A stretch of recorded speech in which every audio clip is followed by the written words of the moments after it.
की श्री रामानंद राय तिरुभाव दिवस की। ओम अज्ञानतिमिरान्धस्य ज्ञानाञ्जनशलाकया चक्षुरुन्मिलितं येन तस्मै श्रीगुरवे नमः।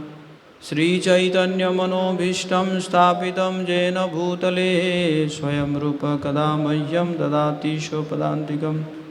वन्देऽहं श्रीगुरु श्रीयुतपदकमलं श्रीगुरून् वैष्णवांश्च श्रीरूपं साग्रजातं सहगण रघुनाथान्वितं तं सजीवं साद्वैतं सावधूतं परिजनसहितं कृष्णचैतन्यदेवं श्रीराधाकृष्णपादान् सहगण ललिता श्रीविशाखान्वितांश्च।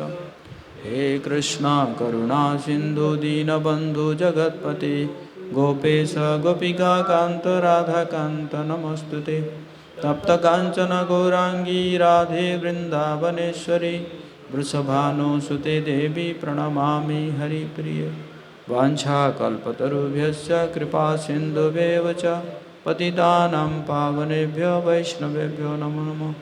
जय श्री कृष्ण चैतन्य प्रभु नित्यानंद श्री अद्वैत गदाधर श्रीवासादि गौरभक्तवृंद।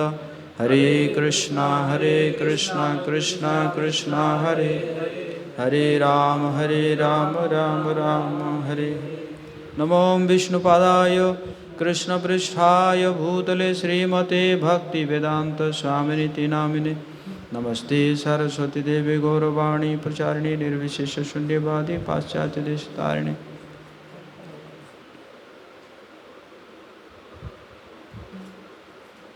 मूकं करोति वाचालं पङ्गुं लङ्घयति गिरिं जयद्गुरुपादं वन्दे श्रीगुरुदिनतारिणी श्रीचैतन्येश्वरं परमानन्दमाधवं। हरे कृष्णा। सभी भक्तों का हार्दिक स्वागत है आज के प्रातकालीन कक्षा में। आज एक विशेष दिन है। एक वैष्णव आचार्य है जो कि चैतन्य महाप्रभु की लीला में रामानंद राय, उनका आज तिरुभाव दिवस है। तो वैष्णव आचार्यों का आविर्भाव और तिरुभाव में कोई अंतर नहीं है। जिस प्रकार सूर्य उदय होते हैं और शाम को फिर अस्त हो जाते हैं, तो उसी प्रकार वैष्णव और भगवान वो हमारे आँखों के सामने प्रकट होते हैं और फिर अप्रकट हो जाते हैं। तो जैसे हम ये कि नहीं कह सकते कि सूर्य अस्त हो गए मतलब सूर्य चले गए, हमारे आँखों के सामने से अप्रकट हो जाते हैं, है कि नहीं। और फिर और कोई जो होता है वो और किसी एरिया में सूर्य दिखाई देने लगते हैं, है ना। तो उसी प्रकार वैष्णव अगर इस एरिया में हमारे आंखों के सामने अप्रकट होते हैं तो वो और कहीं पे जाके प्रकट होके लीला करते हैं। तो इसी प्रकार आज रामानंद राय जी का तिरुभाव दिवस है, तो हम प्रयास करेंगे उनके जीवन के ऊपर कुछ चर्चा करने की और साथ हरि बोल। हरे कृष्णा हरे कृष्णा। ठीक है, हरे कृष्णा। तो और बहुत सुंदर जो मीटिंग हुआ था रामानंद राय और चैतन्य महाप्रभु के बीच में, बहुत सुंदर इंटरेस्टिंग जो मीटिंग था, तो उसके बारे में भी हम थोड़ा चर्चा करने का प्रयास करेंगे।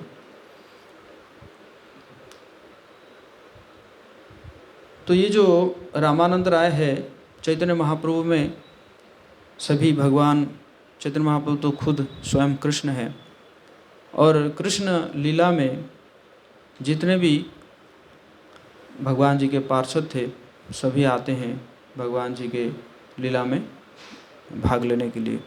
जिस प्रकार एक बड़ा व्यक्ति जब आता है, जैसे कोई अगर किसी कंट्री का अगर प्रेसिडेंट आता है तो प्रेसिडेंट अकेला नहीं आता है, प्रेसिडेंट आता है तो उसके साथ कई लोग आते हैं। सबसे पहले तो चेक करने के लिए आते हैं, है ना। तो इसी प्रकार जब भगवान आते हैं तो भगवान जी से पहले भी कई पार्षद आते हैं, है ना। उस जगह को डेकोरेट करते हैं, ताकि भगवान आए तो उनका स्वागत हो सके। और फिर भगवान जी जब आते हैं तो उनकी लीला में कोई भी प्रकार का विघ्न ना हो, किसी भी प्रकार का मतलब सपोर्ट एकदम फुल्ली सपोर्ट हो, तो इसलिए फिर उनके साथ भी सभी पार्षद आते हैं ना। तो आप देखेंगे जैसे भगवान राम आए थे, तो भगवान राम जब आए थे तो ब्रह्मा जी देवताओं को आदेश कर रहे हैं, कह रहे आप जाइए, जाके बोले कि वानर नामक एक नस्ल क्रिएट कीजिए। इसलिए वानर और बंदर में अंतर है, हम जो देखते हैं ये बंदर है ना।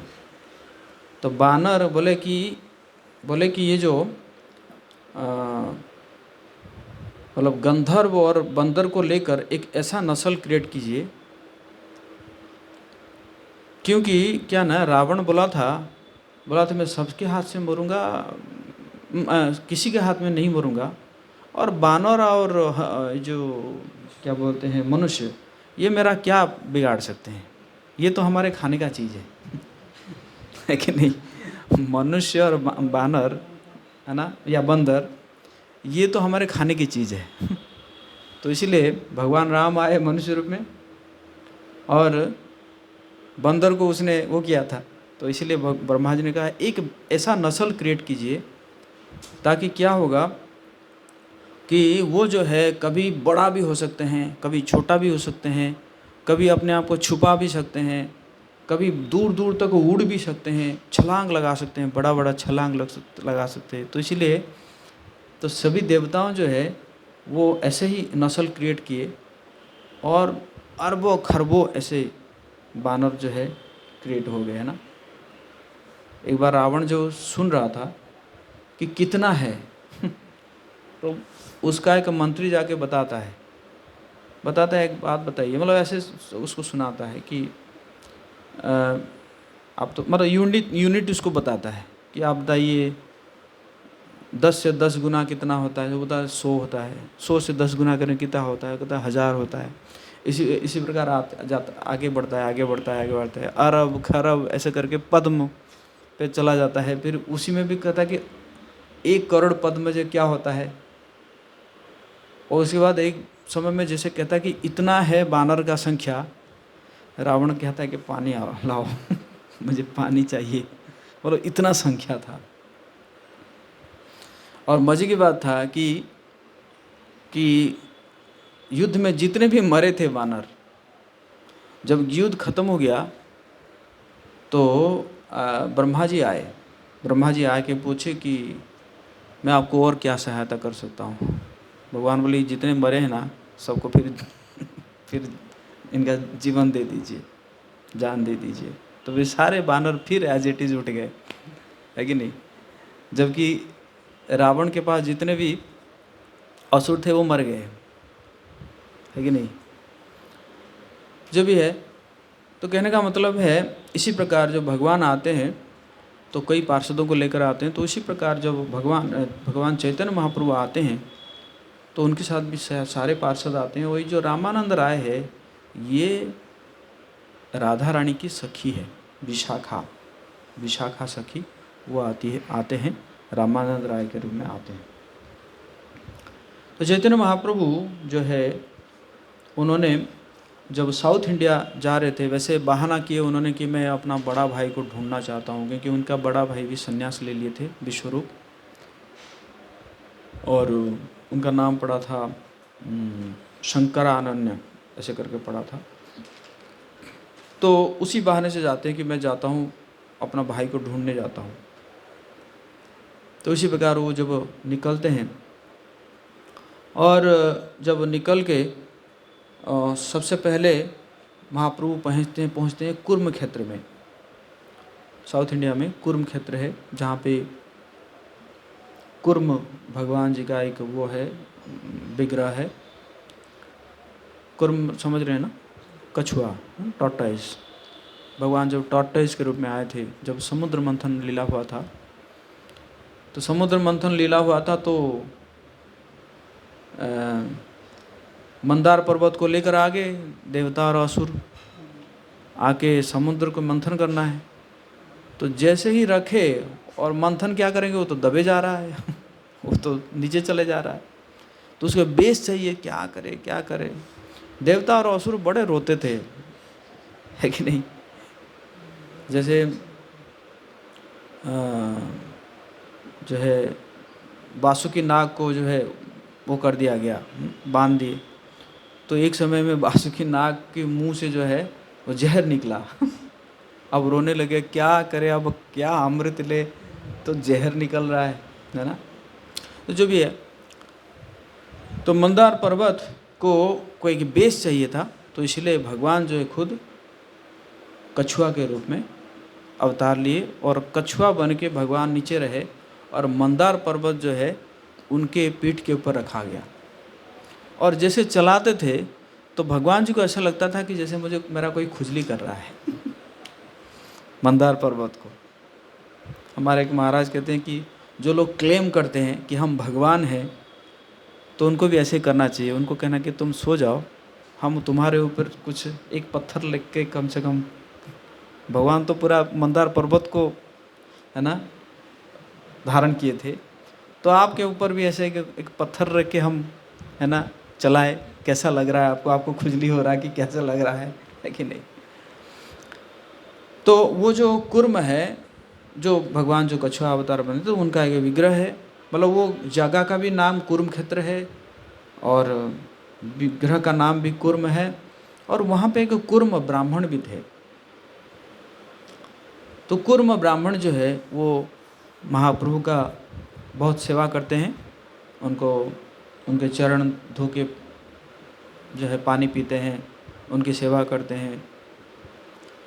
और फिर वो कहते हैं कि मैं जो है चाहता हूँ कि मैं आपके साथ, मैं भी आपके साथ चलूँ। तो भगवान का नहीं, आप गृहस्थ हो, आप अपना गृहस्थ धर्म का पालन करो और जो है आप क्या करो है ना, भगवान जी का नाम लेते रहो। हैं गृह घर में रह कर भी है ना, गृह थाको बने थाको सदा हरि बोले डाको। हरे कृष्णा कृष्ण कृष्ण हरे हरे, हरे राम राम राम हरे। तो ये भगवान का नाम आप लेते रहिए। और वहाँ पे महाप्रभु कहते हैं किवा न्यासी जो है क्षुद्र केनो नय जई तत्ववेत्त कृष्ण तत्ववेत्त से ही गुरु है। कह रहे हैं कोई हो सकता है कि शूद्र हो, वैश्य हो, क्षत्रिय हो, ब्राह्मण हो या कोई भी आश्रम में हो, वो कोई फर्क नहीं पड़ता। अगर वो कृष्ण तत्व को जानता है तो वो जो है गुरु बनने के लिए लायक है ना। मतलब जन्म से कोई फर्क नहीं है। तो कोई किसी भी कुल में जन्म हो, लेकिन वो अगर कृष्ण तत्व को जानता है तो वो गुरु बन सकता है। और कोई अगर हो सकता है कि ब्राह्मण कुल में जन्म हो और उसको कृष्ण तत्व पता नहीं है, तो वो गुरु नहीं बन सकता।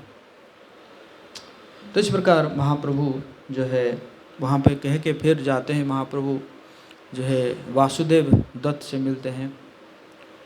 वासुदेव दत्त जो है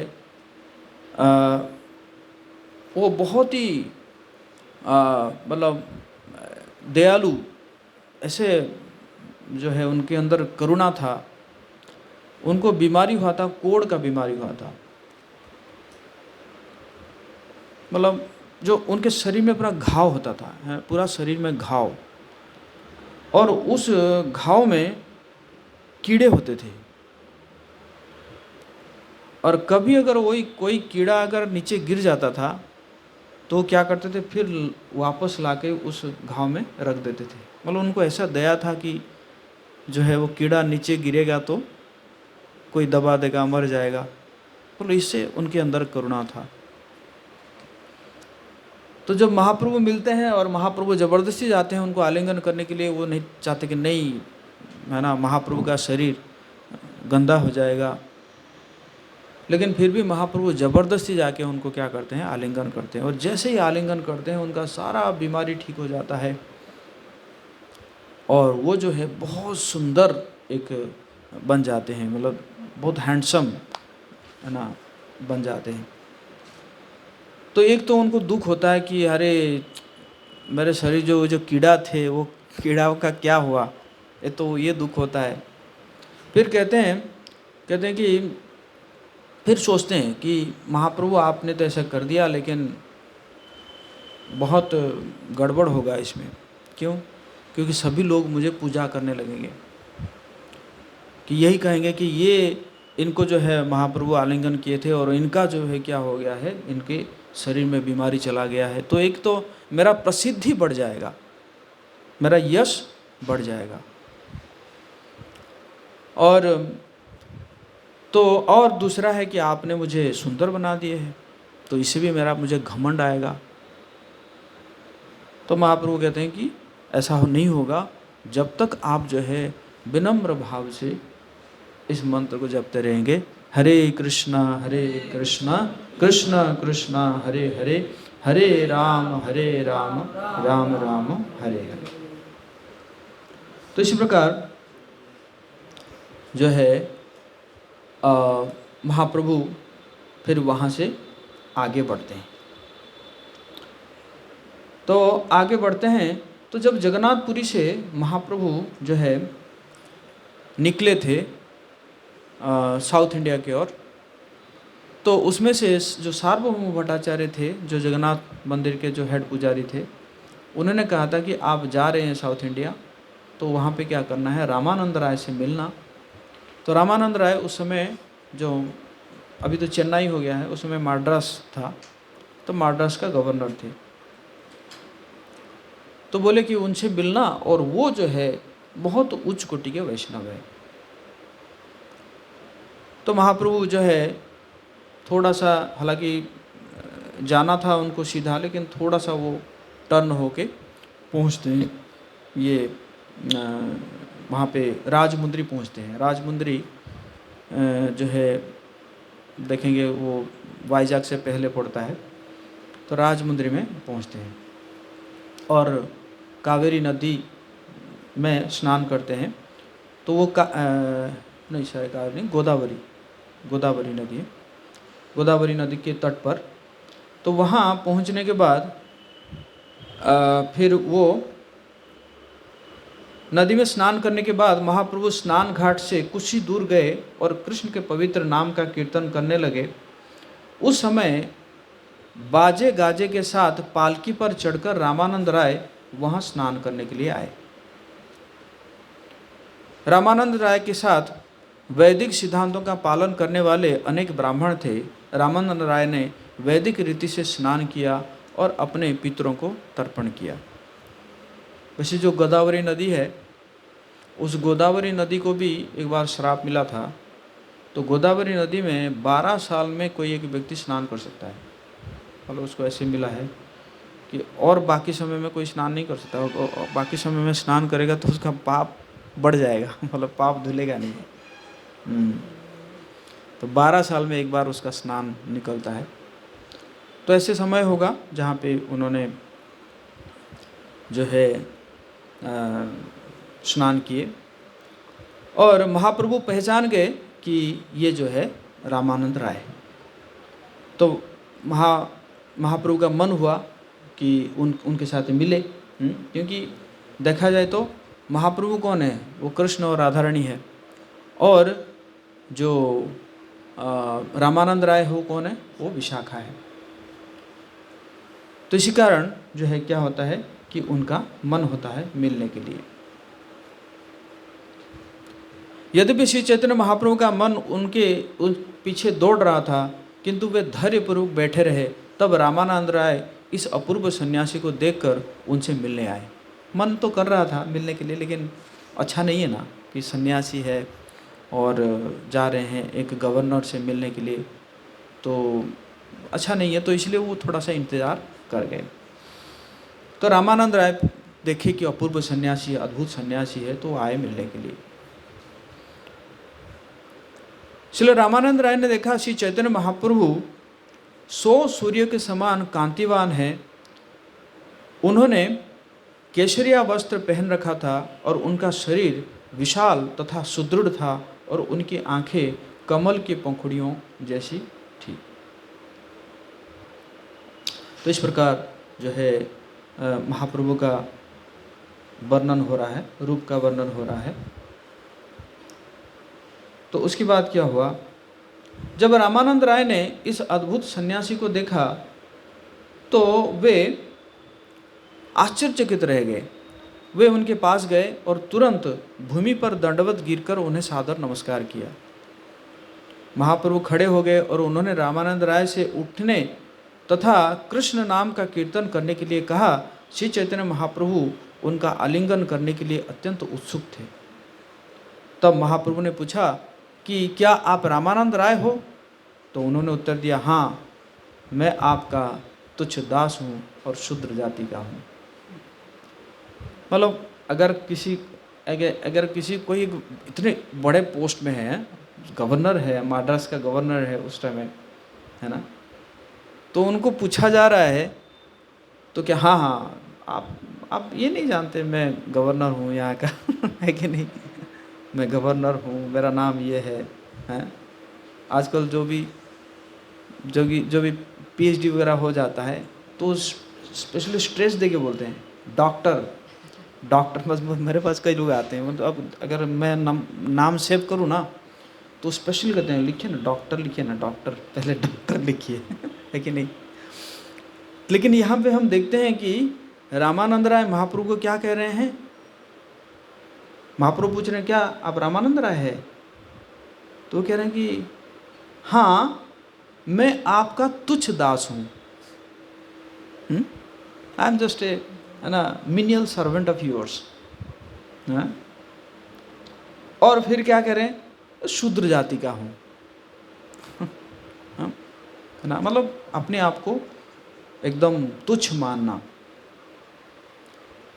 भक्ति में सफलता यही है, भक्ति में सफलता यही है कि एक व्यक्ति अपने आप को कितना अयोग्य समझता है, अपने आप को कितना तुच्छ समझता है, यही सफलता है। फिर तब श्री चैतन्य महाप्रभु ने रामानंद राय का दृढ़ता से आलिंगन किया। इस तरह प्रभु तथा दास दोनों प्रेमावेश में अचेत से हो गए। दोनों में एक दूसरे के प्रति स्वाभाविक प्रेम उमड़ आया। दोनों ने आलिंगन किया और दोनों भूमि पर गिर पड़े।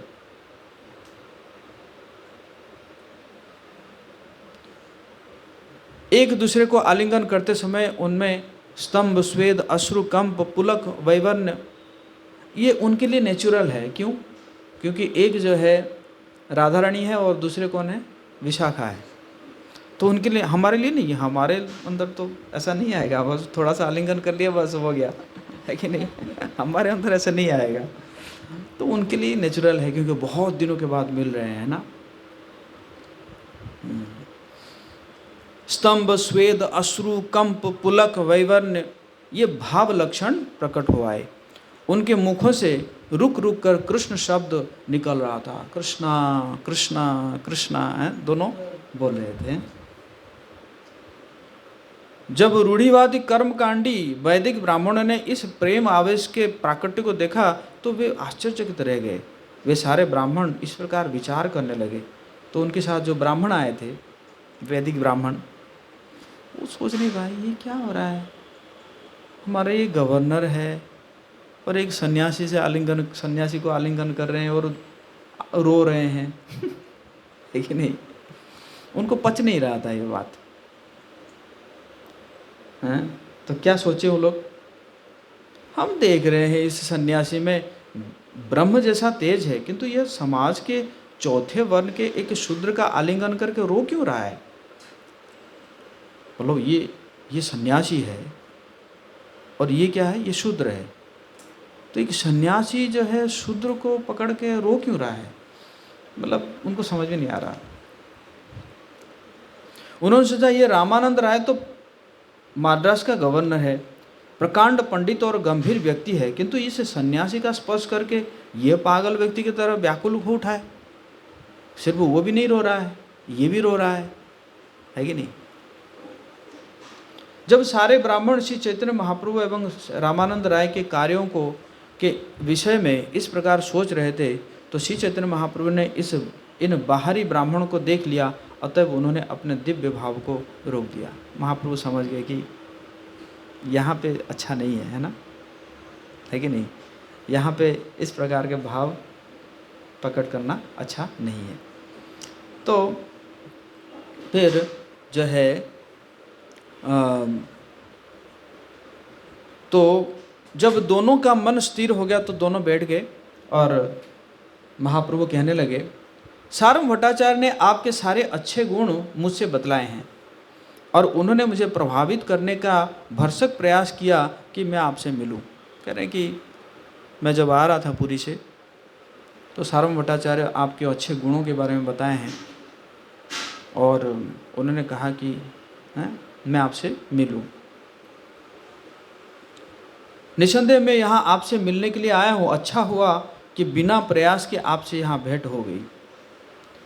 तो इस प्रकार कह रहे हैं। तो रामानंद राय कैसे आंसर दे रहे हैं? रामानंद राय ये नहीं क्या, अच्छा कहा है ना, बहुत अच्छा, हम जानते हैं मैं कौन हूँ। लेकिन रामानंद राय कैसे उत्तर दे रहे हैं? सार्वभौम भट्टाचार्य मुझे अपने सेवक की तरह मानते हैं। वे मेरी अनुपस्थिति में भी मेरा हित करने के लिए सोचते रहते हैं। है ना? वो मेरे मतलब मुझे सेवक मानते हैं और इसलिए उन्होंने सोचा होगा कि आप अगर मुझे मिलेंगे तो मेरा कुछ हित होगा, इसलिए आपको कहे होंगे मिलने के लिए। है कि नहीं? तो ये सब डीलिंग जो है, ये डीलिंग हमें सीखना चाहिए, है कि नहीं? सबसे इम्पोर्टेंट है वैष्णव डीलिंग।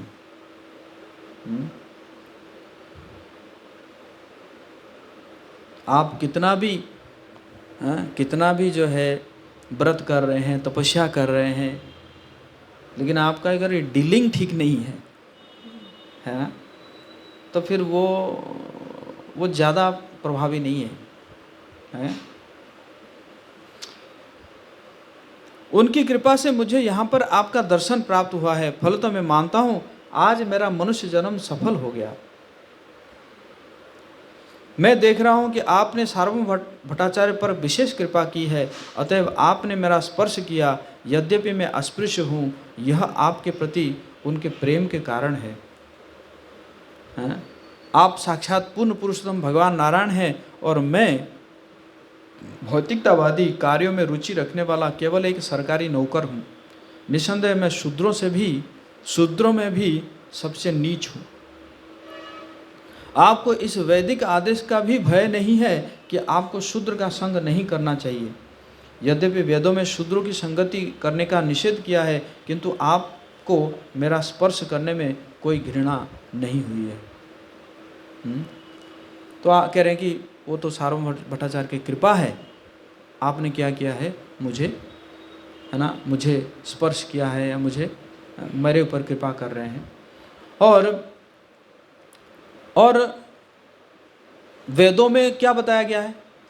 वेदों में बताया गया है कि शूद्रों को स्पर्श नहीं करना चाहिए, लेकिन आपने जो है कोई इसका केयर नहीं किए कि वेदों का ये वाणी को केयर नहीं किए, और केयर ना करके आपने क्या किया, मेरा स्पर्श किए, जो कि मैं जो हूँ शूद्रों में भी जो है अधम हूँ।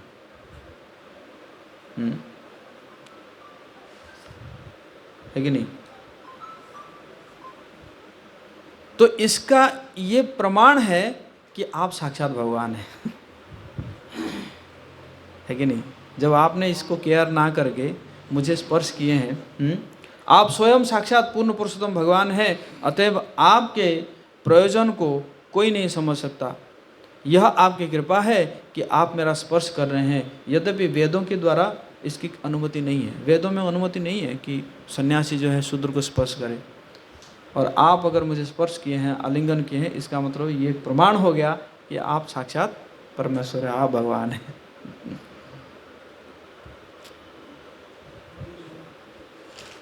आप यहाँ मेरा उद्धार करने के लिए विशेष रूप से पधारे हैं। आप इतने दयालु हैं कि सभी पतित आत्माओं को केवल आप ही उबार सकते हैं।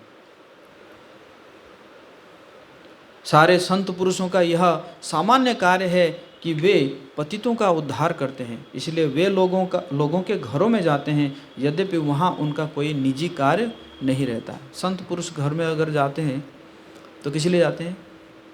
किसी को उद्धार करने के लिए जाते हैं, नहीं तो उनका क्या कार्य है। जैसे सुखदेव गोस्वामी कहते थे, सुखदेव गोस्वामी जो है वो उतना समय तक इंतज़ार करते थे जितना समय में एक गिलास दूध भर जाएगा, मतलब जो गाय दूहता था जैसे उसका एक लोटा दूध भर गया उसको वो पिए और वहाँ से चल दिए, है ना। तो वही यहाँ पे बताया जा रहा है। हे प्रभु, कभी कभी बड़े से बड़े संत पुरुष भी गृहस्थों के घर जाते हैं, यद्यपि यह गृहस्थ सामान्यतया तुच्छ बुद्धि वाले होते हैं। जब कोई संत पुरुष उनके घर जाता है तो यही समझना चाहिए कि गृहस्थों को लाभ पहुंचाने के अतिरिक्त उनका अन्य कोई उद्देश्य नहीं हो सकता। एक्चुअली ये जो है ये नंद बाबा कह रहे हैं किनको? गर्गाचार्यों को। गर्गाचार्य जब आए थे ना, जो भगवान जी का नामकरण करने के लिए, तो गर्गाचार्य जब आए थे तो उस समय नंद बाबा ऐसा कहते थे कि संत पुरुष जो है गृहस्थों के घर जाते हैं, जबकि गृहस्थ जो है सामान्यतः तुच्छ बुद्धि वाले होते हैं, है ना।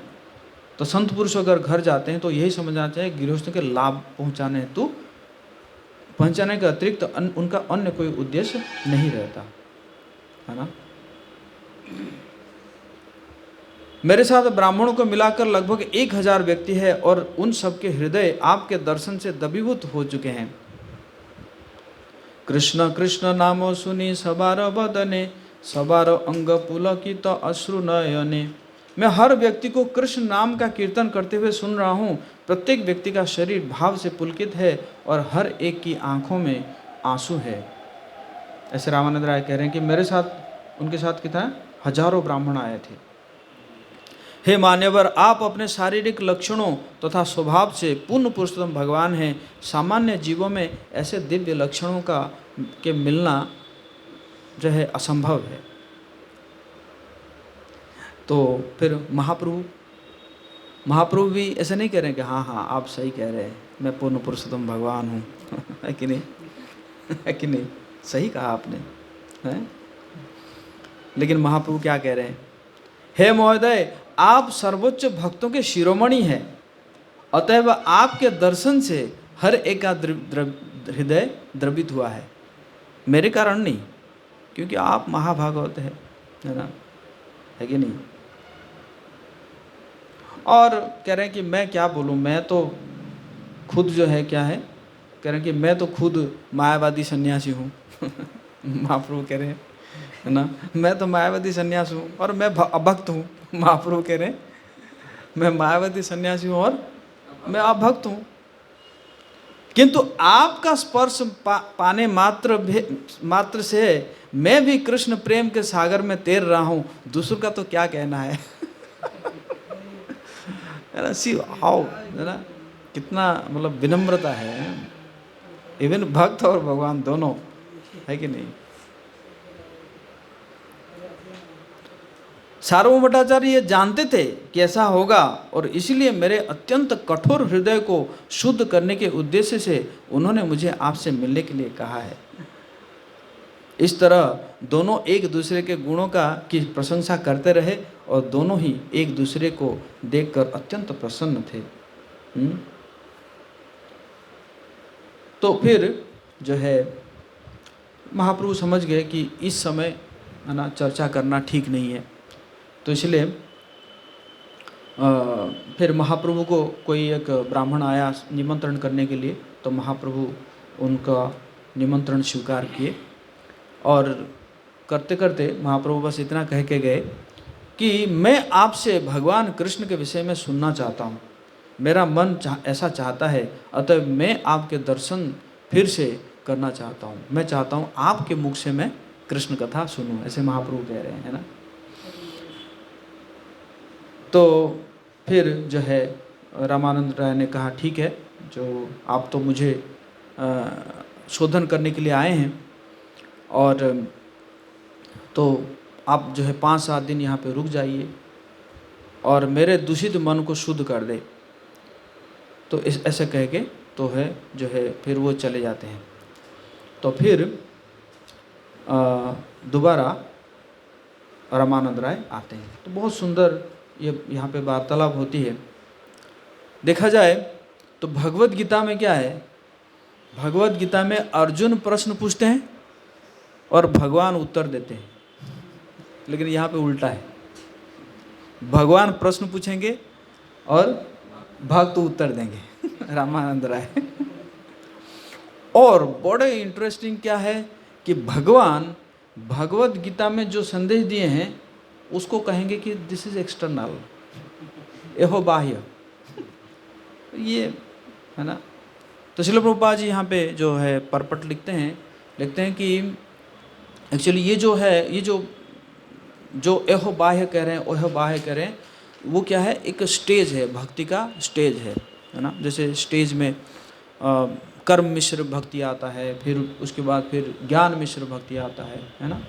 तो उसी प्रकार पूरा स्टेज चढ़ते चढ़ते जब प्रेमा भक्ति है, माधुर्य रस का फिर वर्णन करेंगे, तब जाके महाप्रभु गए हाँ ये ठीक है ना। तब तक जो है महाप्रभु जो है उसको रिजेक्ट करते रहेंगे, एहो बाह्य, आहो आर कहो यार, आहो ओ करो कहो आर, है ना, और कहो और कहो। तो इसी प्रकार ये जो है स्टार्ट हो रहा है, जो वार्तालाप स्टार्ट हो रहा है। तो श्री चैतन्य महाप्रभु ने रामानंद राय को आदेश दिया, जीवन के चरम लक्ष्य से संबंधित शास्त्रों से एक श्लोक सुनाइए। इस पर रामानंद राय ने उत्तर दिया, यदि कोई अपने सामाजिक पद संबंधी नियत कर्मों को संपन्न करता है तो अपने मूल कृष्ण भावनामृत को जागृत कर सकता है। पहला क्वेश्चन था। तो पहला क्वेश्चन में रामानंद राय कहे कि जो ये वर्णाश्रम है, वर्णाश्रम जैसे 4 वर्ण और 4 आश्रम, उसके जो कर्म है उसको अगर वो पालन करता है तो उसके अंदर जो कृष्ण भावनामृत है वो धीरे धीरे जागृत कर सकता है। और उसमें भी एक श्लोक जो है वो कोट कर रहे हैं रामानंद राय, विष्णु पुराण से कोट कर रहे हैं कि वर्णाश्रम प्रणाली में नियत कर्तव्यों को उचित रीति से संपन्न करके पूर्ण पुरुषोत्तम भगवान विष्णु की पूजा की जाती है। पूर्ण पुरुषोत्तम भगवान को तुष्ट करने की अन्य कोई विधि ही है नहीं। मनुष्य को चारों वर्ण तथा चारों आश्रमों के संस्थान में स्थित होना चाहिए। इस प्रकार का है। तो महाप्रभु क्या उत्तर दिए, प्रभु कहे एहो बाह्य, आगे कहो आर, राय कहे कृष्ण कर्मापण, सर्व साध्य सार। क्या ठीक, और ये बाह्य है, ये दिस इज एक्सटर्नल, और कहिए। तो जब और कहिए तो फिर रामानंद राय फिर आगे कह रहे हैं कि सब कुछ कृष्ण को समर्पण करना है ना। सारी पूर्णता के सार यह है कि अपने कर्मों के फल को कृष्ण को अर्पित करना चाहिए। और वो पूरा कहाँ से कोट कर रहे हैं, भगवत गीता से ही कोट कर रहे हैं। यत् करोसि यद् शासनासि यज्जुहसि ददासि यत् तपस्यसि कौन्तेय तत्कुरुष्व मदर्पणम। भगवत गीता का श्लोक कोट कर रहे हैं। तो प्रभु कहे एहो बाह्य, आगे कहो आरो, राय कहे स्वधर्म त्याग, यही साध्य सार। तो भगवत गीता का श्लोक को भी महाप्रभु ने क्या कहा, एक्सटर्नल, एहो बाह्य, आगे कहो। तो रामानंद राय ने कहा कि वर्णाश्रम में अपने नियत कर्म को त्यागना ही पूर्णता का सार है। पहले बोले थे करना, अभी क्या कह रहे हैं, त्यागना। और वो भी जो है महाप्रभु जो रामानंद राय वो श्लोक कोट कर रहे हैं। रामानंद राय ने आगे कहा कि शास्त्रों में नियत कर्तव्यों का वर्णन हुआ है, उनका विश्लेषण करने पर उनके गुण और दोषों का पता चल सकता है और तब उनका पूर्ण परित्याग करके पूर्ण पुरुषोत्तम भगवान की सेवा की जा सकती है, ऐसा व्यक्ति उच्च कोटि का माना जाता है। और उसमें भी भगवत गीता का श्लोक कोट कर रहे हैं, सर्वधर्मान परित्यज्य मामेकं शरणं व्रज अहम त्वां सर्व पापेभ्यो मोक्षयिष्यामि मा शुचः। है कि नहीं? तो प्रभु कहे एहो बाह्य। सर्वधर्मान परित्यज्य को क्या कह रहे हैं? एहो बाह्य। आगे कहो यार, सर्वधर्मान परित्यज्य को महाप्रभु क्या बोले? एहो बाह्य। राय कहे ज्ञान मिश्र भक्ति साध्य सारा। ठीक है, ज्ञान मिश्र भक्ति, है ना। रामानंद राय को इस तरह बातें करते सुनकर श्री चैतन्य महाप्रभु ने उनके कथन को अस्वीकार करते हुए कहा, आगे कुछ कहो। तब रामानंद राय ने कहा, ज्ञान मिश्रित भक्ति ही पूर्णता का सार है। तो उसका भी उन्होंने जो है श्लोक किया, भगवद गीता ही से श्लोक किया। ब्रह्मभूत प्रसन्नात्मा न शोचति न कांक्षति सम सर्वेषु भूतेषु मद्भक्ति लभते पराम। है ना। रामानंद राय ने कहा, भगवद गीता के अनुसार जो इस प्रकार दिव्य पद को प्राप्त होता है उसे परम ब्रह्म की अनुभूति तुरंत हो जाती है और वो पूर्णतया प्रसन्न हो जाता है। और वो न तो कभी चिंता करता है न किसी वस्तु की इच्छा रखता है, वो सभी जीवों के प्रति समभाव रखता है। उस अवस्था में वो मेरी पूर्ण भक्ति प्राप्त करता है। प्रभु कहे एहो बाह्य। एहो बाह्य, आगे कहो यार। राय कहे ज्ञान शून्य भक्ति साध्य सार। पहले कह रहे हैं ज्ञान मिश्र, अभी क्या कह रहे हैं? ज्ञान शून्य। रामानंद राय उत्तर दिया, ज्ञान से रहित शुद्ध भक्ति ही पूर्णता का सार है। और उसमें भी जो है कोट कर रहे हैं, पूरा शास्त्रों से कोट कर रहे हैं। तो ब्रह्मा जी जो है कहते हैं, हे प्रभु, जिन भक्तों ने परम सत्य के बारे में निर्विशेष ख्याल को त्याग दिया है, जिन्होंने चिंतन के दार्शनिक सत्यों के बारे में विचार विमर्श करना त्याग दिया है, उन्हें स्वरूप सिद्ध भक्तों से आपके नाम रूप लीलाओं तथा गुणों के बारे में श्रवण करना चाहिए। उन्हें भक्ति के नियमों का पूर्णतया पालन करना चाहिए और अवैध संबंध, जुआ, नशा तथा पशु हत्या से दूर रहना चाहिए। मन, कर्म तथा वचन से शरणागत होकर वे किसी भी वर्ण या आश्रम में रह सकते हैं। निसंदेह आप सदैव अजय होते हुए भी व्यक्तियों द्वारा जीते जाते हैं। अब महाप्रभु थोड़ा सा चेंज करेंगे। प्रभु कहे एहो होय, चलेगा, इट्स ओके। आगे कहो यार। है ना। फिर राय कहे प्रेम भक्ति सर्वसाध्य सार। रामानंद राय ने कहा, समस्त पूर्णता का सार पूर्ण पुरुषोत्तम भगवान की भावपूर्ण प्रेमा भक्ति है।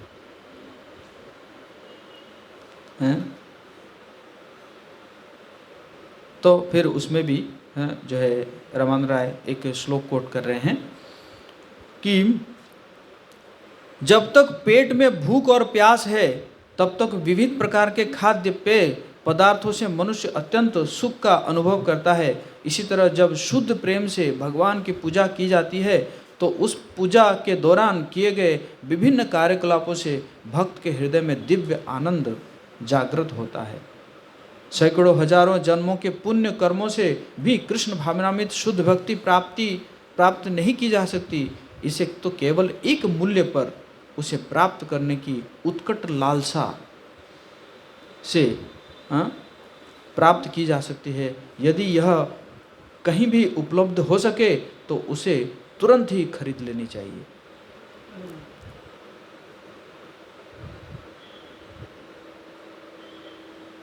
प्रभु कहे एहो है, आगे कहो यार, और कहो और कहो। तो ये सब क्या है? ये भक्ति के स्टेजेस है ना। मतलब महाप्रभु ये बताना चाहते हैं कि और आगे बढ़ना चाहिए, और आगे बढ़ना चाहिए। फिर राय कहे दास्य प्रेम सर्वसाध्य सार। है दास्य प्रेम। और श्रीमद् भागवत में जो है महर्षि दुर्वासा कहते हैं, जिन पूर्ण पुरुषोत्तम भगवान के चरण कमल तीर्थ स्थान को उत्पन्न करते हैं, उनके पवित्र नाम को सुनने से ही मनुष्य निर्मल हो जाता है। अतएव जो उनके दास बन चुके हैं, उन्हें अब आगे पाने के लिए क्या बचा है। दुर्वासा ऋषि जो है वो अम्बरीश महाराज जी को ऐसे कह रहे हैं। तो फिर महाप्रभु ने कहा, एहो है किछु आगे आर राय कहे सख्य प्रेम सर्वसाध्य सार। फिर दास से फिर कहाँ से उठे, सख्य में। और फिर जो है उसको भी कोट कर रहे हैं, ये भागवत से कोट कर रहे हैं, 10, 12, 11 से कोट कर रहे हैं कि जो लोग भगवान के ब्रह्म तेज की सराहना करते हुए आत्म साक्षात्कार में लगे हैं, और जो लोग भगवान को स्वामी के रूप में स्वीकार करके भक्ति में लगे हैं, तथा वे जो भगवान को सामान्य पुरुष मानकर माया के पास में बंधे रहते हैं, कभी यह नहीं समझ सकते कि कुछ महापुरुष अनेक पुण्य कर्मों को संचित करने के बाद ग्वाल बालों के रूप में भगवान के साथ मित्र बनकर खेल रहे हैं। प्रभु कहे यह उत्तम। अब कहाँ है उत्तम, सख्य में कहे कि उत्तम आगे कहो आर। राय कहे वात्सल्य प्रेम सर्वसाध्य सार। फिर कहाँ है वात्सल्य। तो रामानंद राय ने कहा, हे ब्राह्मण, भला नंद महाराज ने कौन सा पुण्य कर्म किया था जिसके कारण पूर्ण पुरुषोत्तम भगवान कृष्ण उन्हें पुत्र रूप में प्राप्त हुए, और माता यशोदा ने कौन से पुण्य कर्म किए थे जिनके कारण पूर्ण पुरुषोत्तम भगवान कृष्ण से अपने आप को माता कहलवाया और अपने स्तनों को पान कराया। तो ये भी श्रीमद् भागवतम से कोट किए। तो प्रभु कहे यह उत्तम, आगे कहो यार। राय कहे कांता प्रेम सर्व साध्य सार। तब रामानंद राय ने उत्तर दिया, भगवत प्रेम में कृष्ण के प्रति माधुर्य आसक्ति सर्वोपरि है। जब भागवत से ही फिर दिए जो उद्धव कह रहे हैं, जब भगवान श्री कृष्ण गोपियों के साथ रास नृत्य कर रहे थे, तब उनकी भुजाएं गोपियों के गले के इर्द गिर्द उनका आलिंगन कर रही थी। ऐसा दिव्य सुयोग न तो कभी लक्ष्मी जी को प्राप्त हुआ है, न ही वैकुंठ की अन्य प्रेयसियों को, न ही स्वर्गलोक की उन श्रेष्ठ सुंदरियों ने कभी ऐसी कल्पना की थी जिनकी शारीरिक कांति तथा सुगंधि कमल के फूल जैसी है। तो भला उन सांसारिक स्त्रियों के बात ही क्या है जो भौतिक दृष्टि से अत्यंत सुंदर हो।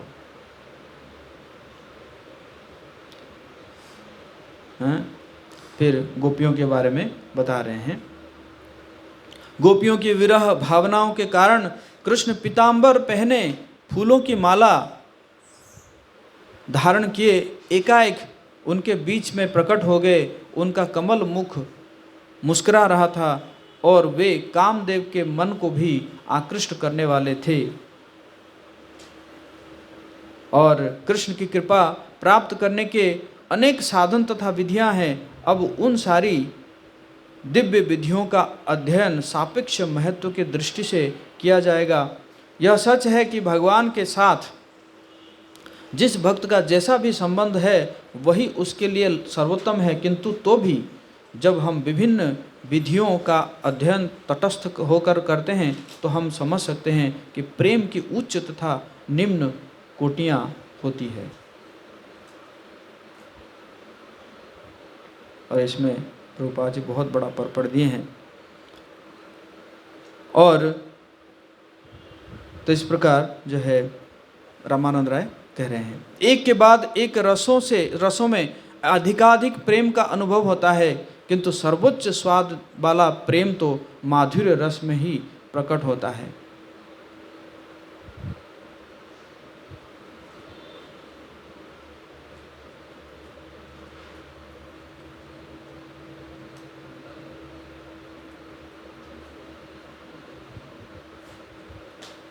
तो इसी प्रकार जो है रामानंद राय माधुर्य रस के बारे में बता रहे हैं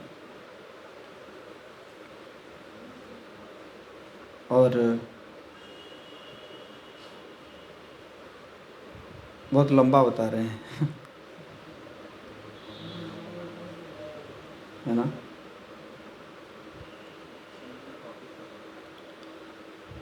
फिर महाप्रभु ने कहा, प्रभु कहे यही साध्यवधि सुनिश्चय, कृपा करी कहो यदि आगे किछु है।